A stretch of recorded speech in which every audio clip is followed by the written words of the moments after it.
আসলে হয়েছে কি, অনেক ভালো পিঠা বানাতে পারি না, ছেলের জন্য শখ করে একটু পিঠা বানাতে গেছিলাম, ময়দার ডিব্বাটা খুঁজতে যেয়ে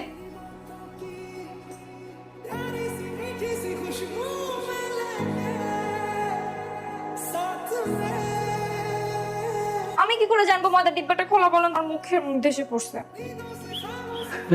আমি তো তোকে আগেই বলছি কোনো টকাজ করছে। অকাজে কি আছে? আমার সাথে এরকম হয় না? আমার সাথে তো অনেকবার হয়। একদিন ওঠানামা করতে গিয়ে আমার মুখের উপর পড়ে গিয়েছে। স্বাভাবিক হতে পারে।